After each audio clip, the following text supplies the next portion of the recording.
नवरात्र खूपच लवकर येत आहे महिलांनो, आणि नवरात्रीच्या आधी तुम्हाला या वस्तू घरी आणायच्या आहे. आणि नवरात्रीच्या पहिल्या दिवशी किंवा नवरात्रीच्या 9 दिवसांमध्ये या वस्तू तुम्हाला तुमच्या घरामध्ये स्थापित करायच्या आहे, ज्या वस्तूंमध्ये खूप सकारात्मक ऊर्जा आहे. या वस्तू देवी आईला, कुलदेवीला, त्यानंतर माता लक्ष्मीला अत्यंत प्रिय अशा वस्तू आहे. आणि तुम्ही म्हणाल की या वस्तू आणल्यामुळे खरंच आपल्या घरामध्ये काही चांगले बदल होतील का? तर हो, या वस्तू मी तुम्हाला आज दाखवणार आहे. प्रत्येक गोष्टीचं तुम्हाला महत्त्व सांगणार आहे. बघा, 2 ते 3 दिवसांपूर्वीच मी तुम्हाला एक व्हिडिओ शेअर केलेला आहे की आपल्या घरातून काही वस्तू बाहेर काढून टाकायच्या आहे. तर प्रत्येक वस्तूमध्ये तिची नकारात्मक सकारात्मक अशी ऊर्जा असते.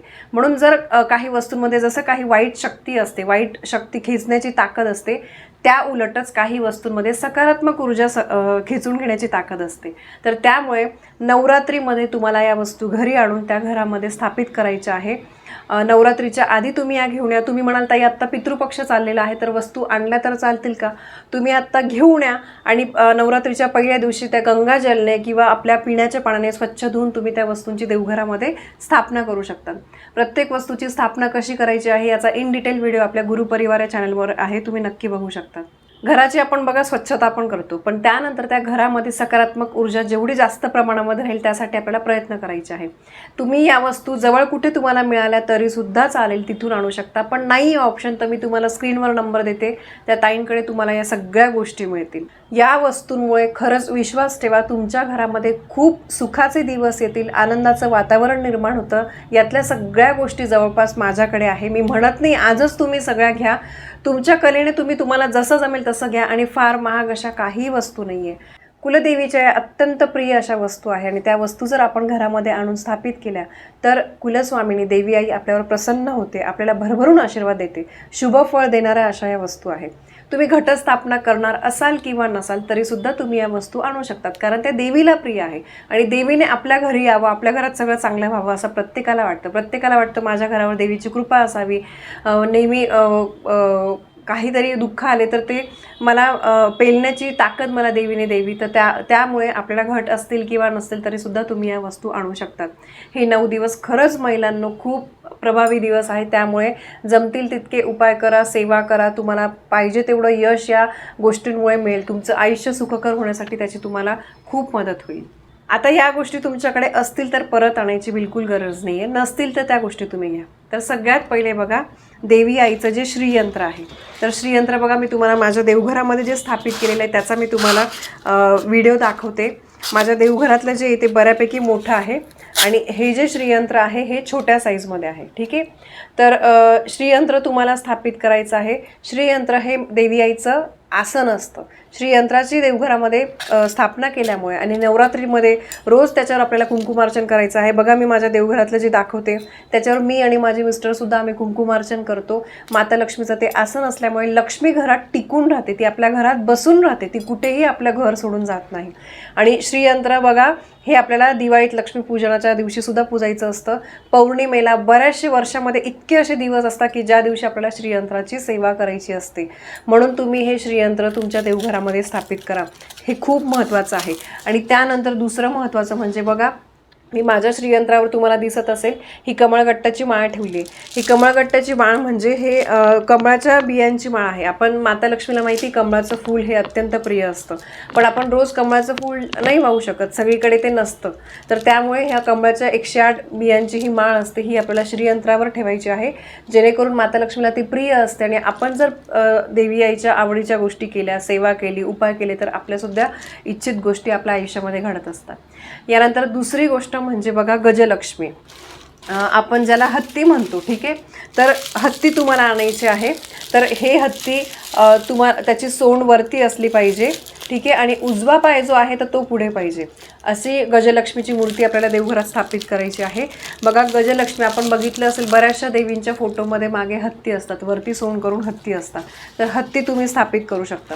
यानंतर पुढचं महत्त्वाचं म्हणजे कवड्यांचं तोरण.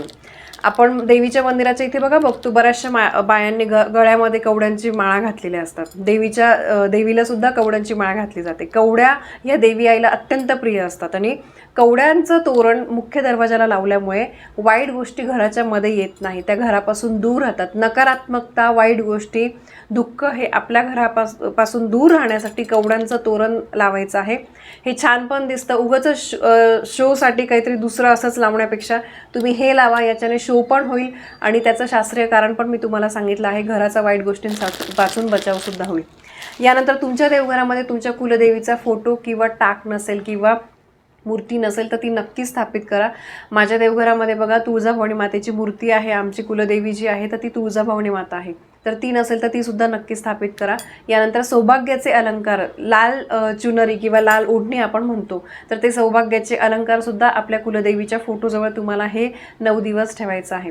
त्यानंतर बघा मी स्क्रीनवर तुम्हाला दाखवते, चांदीचा किंवा पितळाचा पण असा शिक्का मिळतो. त्याच्यावर गणपती, माता लक्ष्मी आणि सरस्वती असते.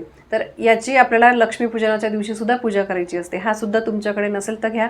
चांदीचा पण तुम्ही छोटा घेतला तर तो पण तुम्हाला बऱ्यापैकी स्वस्त मिळून जाईल. साईजवर असतं चांदी, आपल्याला माहिती आहे. तर चांदीचा घेतला तर अति उत्तम. जमत असेल तर चांदीचा घ्या. यानंतर पुढची गोष्ट म्हणजे बघा लक्ष्मीची पाऊलं आपल्या मुख्य दरवाजावर. मी तुम्हाला मुख्य दरवाजावर माझं दाखवते. मी चांदीची लावली आहे, पण ही जी पाऊलं आहे ही धातूची आहे. याच्यावर तुम्हाला दिसत असेल बारीक बारीक खुणा आहेत बघा. चंद्र आहे, धनुष्यबाण आहे, त्यानंतर मासा आहे, कमळ आहे, स्वस्तिक आहे, कलश आहे, झेंडा आहे, अशा बऱ्याचशा याच्यावर खुणा आहे. त्या प्रत्येक खुणाचं महत्त्व सांगणारा व्हिडिओ पण आपल्या चॅनलवर आहे, नक्की बघा. जे दिवाळीच्या वेळेस बघा प्लास्टिकचे वगैरे मिळतात ते लावण्यापेक्षा ते फक्त शोला झाले. तुम्ही हे जर पावलं लावले तर याचं खूप महत्त्व आहे. उंबरठ्याची काळजी आपल्याला घ्यायची असते. उंबरठा खूप महत्त्वाचा असतो. उंबरठ्यावर असे तुम्ही पावलं लावा. त्याची रोज 9 दिवसामध्ये तुम्हाला हळद कुंकू अक्षता अर्पण करून पूजा करायची आहे. पौर्णिमा अमावस्येला याची आपल्याला पूजा करायची असते. उंबरठ्यावर हे पावलं लावल्यामुळे आपल्या घराचा वाईट गोष्टींपासून बचाव होतो. यानंतर बघा माता लक्ष्मीला कवड्या प्रिय असतात.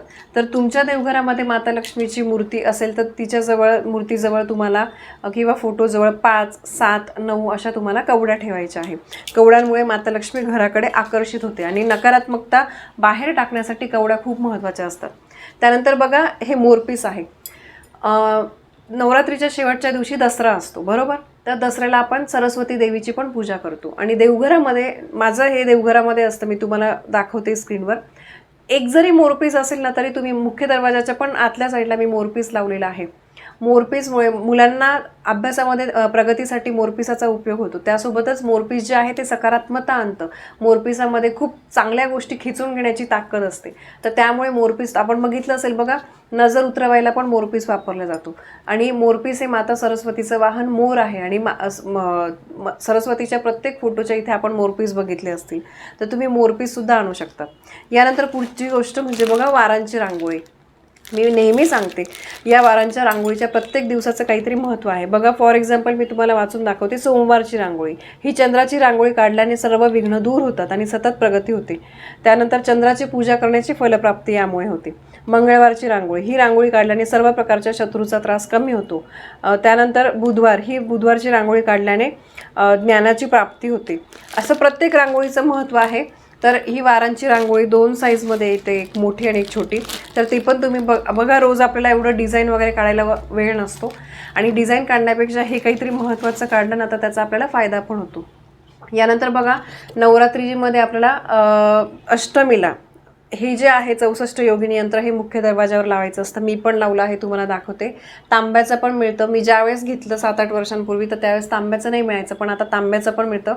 धातूने जास्त धातूचं लावलं ना तर त्याचा प्रभाव लवकर दिसून येतो. तर हे 64 योगिनी यंत्र तुम्ही तुमच्या मुख्य दरवाजावर लावू शकतात. हे अष्टमीच्या दिवशी लावायचं आहे. कारण मी मागच्या वर्षी जेव्हा व्हिडिओ टाकला तर त्यानंतर मला बऱ्याच ताईंच्या कमेंट आल्या की ताई आत्ता आमच्याकडे मिळत नाही, मग आता आम्ही काय करू. म्हणून मी हे खूप आधी तुम्हाला या सगळ्या गोष्टी सांगते. यानंतर बघा ही लाल आणि पिवळी पोटली. आपण बघा गुढीपाडव्याला लाल आणि पिवळ्या पोटलीचा उपाय केला होता. किचन रूममध्ये आपण ही पिवळी पोटली बांधतो आणि मुख्य दरवाजाच्या वरती लाल पोटली. या प्रत्येक पोटलीमध्ये काहीतरी वस्तू आहेत, त्याचा पण सेपरेट व्हिडिओ आहे. मला आत्ता सगळं सांगता येणार नाही, पण ज्यांनी गुढीपाडव्याच्या वेळेस बांधली नसेल ही पोटली तर तुम्ही आत्ता नवरात्रीमध्ये बांधू शकतात किंवा कुठल्याही शुभ दिवशी तुम्ही बांधू शकतात. या पोटलीचे खूप फायदे आहेत. आपल्या घरामध्ये सगळं काही चांगलं होण्यासाठीच आपण उपाय करत असतो, तर त्याचासुद्धा असाच एक उपाय आहे, फायदा आहे. त्यानंतर बघा तुमच्या मुख्य दरवाजावर तुम्ही हे धातूचं स्वस्तिक जे आहे तर ते पण लावू शकतात. हे पण त्या ताईंकडे मिळेल. यानंतर बघा माझ्या देवघरामध्ये मी हा कलश ठेवलेला आहे. याला सिल्वर प्लेटेड आहे, हा पूर्ण चांदीचा नाही आहे पण याला चांदीची पॉलिश आहे. तर हा सिल्वर प्लेटेड जो कलश आहे तो तुम्ही देवघरामध्ये ठेवलेला आहे. तर बऱ्याच ताईंनी मला विचारलं होतं म्हणून मी हा दाखवते. हा पण तुम्हाला मागवायचा असेल, कारण आता बघा नवरात्र आहे, दिवाळी आहे, सगळे छान छान सणवार आहेत आणि आपण खूप गोष्टी आपल्या घराच्या सजावटीसाठी घेत असतो. तर ह्या गोष्टींनी काय होते, सजावट तर होते, छान तर दिसतात, पण त्याचा खूप चांगला फायदा आपल्या आयुष्यामध्ये होत असतो. तर बघा या सगळ्या गोष्टी मी तुम्हाला सांगितलं आहे. श्रीयंत्र तर महिलांनो हात जोडून विनंती करून सांगते, तुम्ही श्रीयंत्र घ्या. प्रत्येकाला जीवनामध्ये सुख समृद्धी संपत्ती मिळवण्यासाठी आपण सगळेजण परिश्रम करत असतो, कष्ट करत असतो, पण कधी कधी काही कारणांमुळे आपल्या मेहनतीचं योग्य फळ मिळत नाही. तर त्यामुळे आपल्या कष्टासोबत नशिबाची साथ मिळण्यासाठी काही उपाय दिलेले असतात. त्यातलंच एक श्रीयंत्र आहे. श्रीयंत्र हे माता लक्ष्मीचं आसन असल्यामुळे आपल्याला आपल्या कष्टासोबत नशिबाची साथ मिळण्यासाठी सुद्धा त्याचा खूप फायदा होतो. तर अशा या बऱ्याचशा वस्तू मी तुम्हाला दाखवल्या असतील, त्यातल्या ज्या असतील त्या परत घ्यायची गरज नाही, नसतील त्या तुम्ही तुमच्या याच्याने घ्या. मी हट्ट बिलकुल नाही धरते, पण या वस्तूंचा काहीतरी फायदा आहे, काहीतरी अनुभव आपल्याला आलेला असतो, म्हणून आपण 4 लोकांना ते सांगत असतो. तर नक्कीच तुम्ही सगळ्या सणवार सुरू होण्याच्या आधी या वस्तू आणा. घटस्थापनेच्या दिवशी तुम्ही स्थापित करू शकता किंवा नाही जमलं तर नवरात्रीच्या 9 दिवसांमध्ये तुम्ही यांची स्थापना केली तरी सुद्धा चालेल. तर ही वस्तूंची कुठल्या गोष्टी मागितल्या पाहिजे ज्यामुळे आपल्या आयुष्यामध्ये सगळं सकारात्मक होणार आहे, आनंदाचं वातावरण येणार आहे, ही अत्यंत महत्त्वाची माहिती मला तुमच्यापर्यंत पोहोचवायची होती. माहिती तुम्हाला आवडली असेल तर व्हिडिओला लाईक करा, शेअर करा. आपल्या चॅनलवर नवीन असाल तर सबस्क्राईब नक्की करा. धन्यवाद. श्री स्वामी समर्थ.